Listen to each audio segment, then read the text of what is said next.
نحمده ونصلي على رسوله الكريم اما بعد فاعوذ بالله من الشيطان الرجيم بسم الله الرحمن الرحيم رب اشرح لي صدري ويسر لي امري واحلل عقدة من لساني يفقهوا قولي۔ اور حضرت صوبان سے مروی ہے رسول اللہ صلی اللہ علیہ وسلم نے فرمایا قدر اور قضا کو کوئی چیز رد نہیں کر سکتی سوائے دعا کے، یعنی تقدیر، دعا سے تقدیر کا علاج بھی ہو جاتا ہے۔ اور کوئی چیز عمر کو نہیں بڑھا سکتی سوائے نیکی کے، نیکی سے عمر بڑھتی ہے دو طرح، ایک تو سال اور مہینے بڑھ سکتے ہیں، اور دوسرے وقت میں برکت، کم عمر میں بھی تھوڑے وقت میں بھی بہت کچھ آپ کر جاتے ہیں جو دوسرے لمبی لمبی زندگی پا کے بھی نہیں کر پاتے، کیونکہ ایک نیکی دوسری نیکی کا دروازہ کھولتی جاتی ہے۔ آدمی گناہوں کی وجہ سے رزق اور روزی سے محروم ہو جاتا ہے، اور رزق اور روزی میں اضافے کا نسخہ کیا ہے؟ کون سی دعا ہے خاص طور پر؟ استغفار۔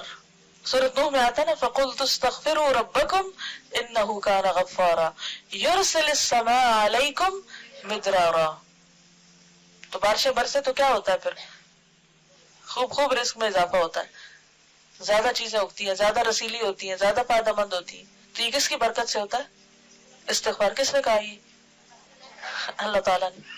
وَيُمْدِدْكُمْ بِأَمْوَالٍ وَبَنِينَ۔ استغفار کے اور کیا فائدے؟ مال اور بیٹے۔ وَيَجْعَلْ لَكُمْ أَنْهَارًا۔ نہریں اور دریا بہنے لگتے ہیں، آسمان کی بارش آتی ہے اور اس کے بعد زمین پر پانی کی فراوانی ہو جاتی، اور اگر بارش نہ بھی آئے تو زمین پر بھی پانی ہوتا ہے، یعنی رزق میں کمی نہیں آتی پھر۔ تو يَجْعَلْ لَكُمْ أَنْهَارًا، تمہارے لیے نہریں بن جائیں گی۔ لیکن ضروری ہے کہ کیا کرتے رہے ہم؟ استغفار، استغفار نہیں، استغفار۔ اب استغفر اللہ نہیں پڑھنا، استغفر اللہ پڑھتے ہیں، نام اس کا استغفار ہے۔ آدمی گناہوں کی وجہ سے رزق اور روزی سے محروم ہو جاتا ہے، نعمتوں سے محرومی ہو جاتی ہے۔ گناہ روزی کو تباہ کر دیتا ہے، گناہ روزی کو تباہ کر دیتا ہے۔ لیکن ہم میں سے کتنے ہیں جو اعتراف کریں کہ ہم گناہ گار ہیں؟ لوگوں کے سامنے دہراتے رہتے ہیں، اللہ کے سامنے کم ہی اعتراف کرتے ہیں۔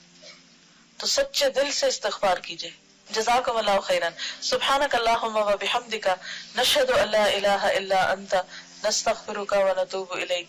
السلام علیکم و رحمۃ اللہ وبرکاتہ۔